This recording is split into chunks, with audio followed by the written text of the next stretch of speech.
Have you ever had a moment when it felt like the floor of your life was giving way beneath your feet? One day, everything seems fine. You're going through the motions, handling your relationships, your work, your daily routine, and then suddenly it all feels like it's slipping out of your hands. The conversations that once made sense now sound hollow. The job that once gave you purpose now feels like a cage. Even your emotions, which you once managed, start rushing in waves you can't control. You lie awake at night wondering, what's happening to me? Why does everything feel wrong? At first, it feels like madness. Your world is cracking open in places you can't patch up. The relationships you leaned on begin to wobble. The routines you built for safety suddenly feel meaningless. Your heart grows restless, your body heavy, and your mind whispers a sentence that chills you. Something is wrong with me. That whisper becomes louder every day until it feels like a scream. But here's the hidden truth. Nothing is wrong with you. What you're experiencing isn't a breakdown. It's the first tremor of awakening. The life you built on expectations and illusions can no longer hold together. It has to collapse because the foundation was never real. And collapse always feels like destruction before it feels like freedom. Imagine a building that looks strong on the outside but is crumbling at its core. You can keep patching cracks, painting over flaws, but eventually the structure gives way. That's what awakening feels like when it begins. It's not graceful, it's not peaceful, it doesn't look like the blissful pictures in books. It looks like chaos. It looks like fear. It looks like your whole life falling apart.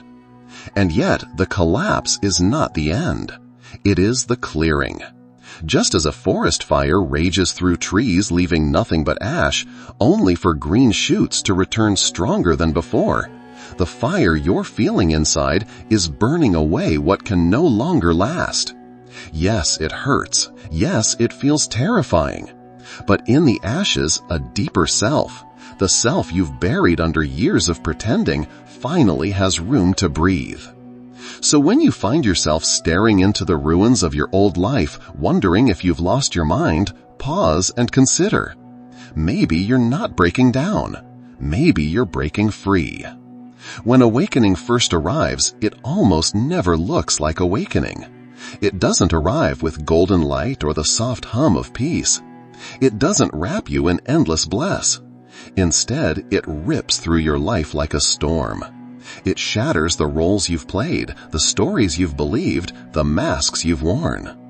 To the mind, this looks and feels like chaos. To the soul, it's liberation. The self you've carried for years was carefully constructed from the world's expectations. You were taught who to be, what success should look like, what love should feel like, what goals were worth chasing. You built your identity around those rules, and for a while it held you together. But deep down, you knew something was off. There was always a quiet ache, a whisper that the life you were living wasn't fully yours. Awakening answers that whisper, but it does so by dismantling everything false, and dismantling always feels destructive. It's like a snake shedding its skin. From the outside, it looks ugly, even violent. The snake writhes and struggles, twisting as the old layer peels away. If you didn't understand what was happening, you'd think something was terribly wrong. But the struggle is growth. Without it, the snake would suffocate in its old skin. Without the chaos, it cannot become what it's meant to be. The same is true for you. When awakening begins, the old self resists. The ego screams, "I'm dying." And in a way, it is. But what's dying is not you, it's the false image of you. The collapse of that image feels like your world is ending, but really, it's your prison walls falling. The noise, the confusion, the fear, they are signs that truth is breaking through. Imagine shaking a bottle of soda for years, keeping all the pressure sealed inside. At some point, the bottle has to open.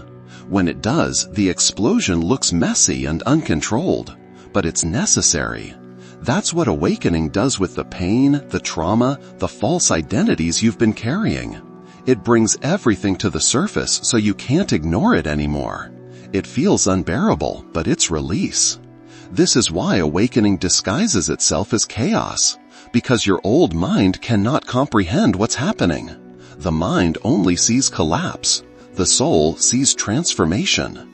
To one, it's breakdown. To the other, it's breakthrough. So the next time you feel like you're falling apart, pause and remember. Maybe it's not destruction at all. Maybe it's your rebirth beginning in disguise. One of the most disorienting parts of awakening is the in-between, the space where the old you has dissolved, but the new you has not yet fully taken shape. It's like standing in the ruins of a house you once called home. The walls have crumbled, the roof has collapsed, and all you can see is debris. You know you can't live there anymore, but no blueprint for a new home has appeared. That's the in-between. No longer who you were, not yet who you're becoming. In this space, everything feels stripped away. The job you once thought defined you no longer matters. The relationships you leaned on feel distant or dissolve altogether. The ambitions you once carried like treasures suddenly feel meaningless. And yet, nothing has replaced them. You wake up in the morning and wonder, if I'm not that person anymore, then who am I? The silence that follows can feel unbearable. This stage feels like death because, in a way, it is. The identity you spent your whole life building is gone, and the ground beneath your feet feels uncertain. The mind panics here. It screams for certainty, for something to cling to, for any structure to replace what was lost. But awakening doesn't hand you a new self instantly. It asks you to sit in the ashes, to breathe in the emptiness, and to trust that what's real will rise on its own. Think of a caterpillar in its cocoon. From the outside, it looks like stillness, but inside, the caterpillar is dissolving into a kind of soup. It has no form, no direction, no identity. If it had the mind of a human, it would panic. I'm losing myself. I'm falling apart. I'm nothing now. But that nothing is exactly what allows the butterfly to emerge. The in-between is not failure. It is sacred transformation. And yet, this is the stage most people fear the most. Many rush back to their old lives, even if those lives no longer fit. They cling to familiar roles just to escape the discomfort of not knowing who they are. But if you can resist the urge to run back, if you can sit in the uncertainty without filling it with noise, something extraordinary happens. Clarity begins to bloom, not from the mind, but from the soul. So if you find yourself in the in-between, lost, uncertain, emptied out, know this: you are not broken. You are becoming. One of the hardest parts of awakening isn't just what happens inside you. It's what happens between you and everyone else. As you step into this strange in-between, the people around you notice the shift. They see that you're quieter than before, less interested in the gossip, less excited about chasing the next promotion or the next purchase. They see you drifting, and because they can't feel what you're feeling, they assume something's wrong. You've changed, they say, and they're right, you have. But what they don't realize is that change isn't sickness, it's transformation. To family, it might look like depression. To friends, it might look like you're losing your spark. To coworkers, it might look like burnout. But none of these labels capture the truth. What they're really seeing is the old self dissolving. The self that played along, the self that conformed, the self that chased illusions. It's gone. And because they only knew you through that mask, they mistake its death for your death. Imagine you've been acting in a play your whole life. You memorize your lines, wear your costume, and play your role so well that the audience begins to believe it's who you really are. Then one day, you step off stage, drop the costume, and refuse to keep acting. To the audience, it looks like you've disappeared. But in reality, for the first time, you're showing up as yourself. Awakening feels like that. Liberation to you, loss to everyone still watching the play. And here's the painful part. Not everyone will celebrate this change. Some will feel threatened because your awakening shines a light on their illusions. Others will pull away because they no longer recognize you. They want you to go back to the old role, the predictable character they knew, but you can't. Once the mask is slipped, it can never be put back on. This is why awakening often feels lonely. Not because you don't love people anymore, but because your soul can no longer survive in shallow waters. You crave depth. You crave silence. You crave truth. And until others are ready, they won't understand why you've stepped away. But here's what matters. You don't need them to understand. Awakening isn't about proving yourself to others. It's about becoming true to yourself. And in time, the people who are meant for you will see you. Not the mask, not the role, but you. So when others tell you you're not yourself anymore, smile gently and know they're right. You're not. You're becoming someone they've never met before, the real you. As awakening deepens, the collapse doesn't stop with your outer life. It reaches into the very core of what you believe to be true. The ideas you once clung to with certainty begin to unravel. What you thought success meant no longer satisfies you. What you thought love meant begins to feel shallow. Even your ideas about God, spirituality, or the universe start to dissolve, as though the ground beneath your faith has been pulled away. It feels terrifying because beliefs are like scaffolding. They hold us upright, they give us shape. When that scaffolding falls, you feel exposed, vulnerable, like you might collapse too. But here's the paradox. It is only by losing false truths that you make space for real truth. Think of water in a cup. If the water is murky, no matter how much you drink, it will never satisfy you. Awakening doesn't pour new water on top. It empties the cup, even if that means spilling everything you thought was precious onto the ground.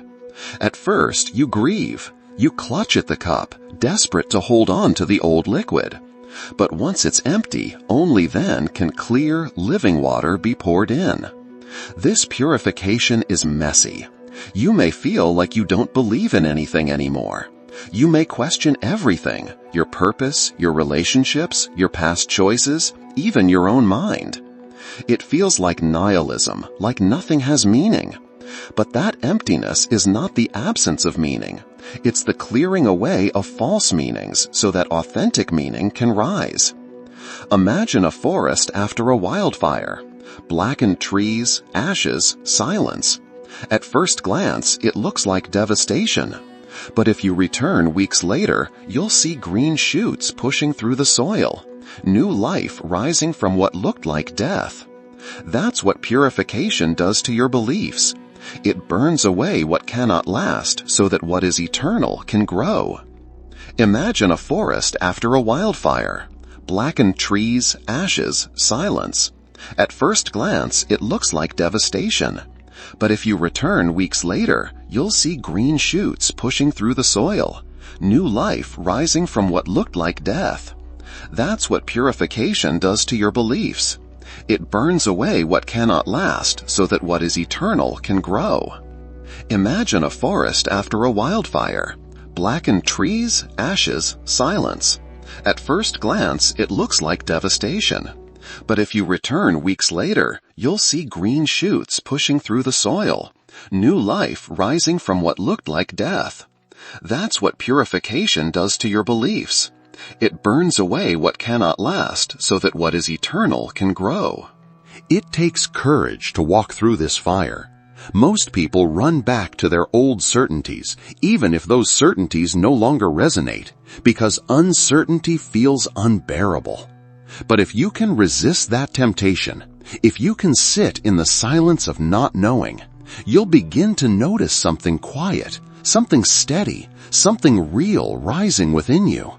A truth not given by society, not borrowed from books, not inherited from culture, but whispered directly from your soul. So when everything you once believed starts to crumble, don't panic. Don't assume you've lost your way. This collapse isn't the end of your faith. It's the purification of it. When you've walked through the fire of awakening long enough, you begin to see something you couldn't see before. What felt like destruction was never meant to kill you. It was meant to free you. The emptiness, the confusion, the loss, they weren't signs that you were broken. They were signs that the false self could no longer survive.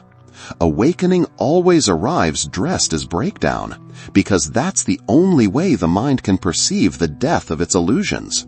But to the soul, it's not breakdown, it's breakthrough. Look back for a moment. Think about the times you thought you couldn't survive. The night you cried until there were no tears left.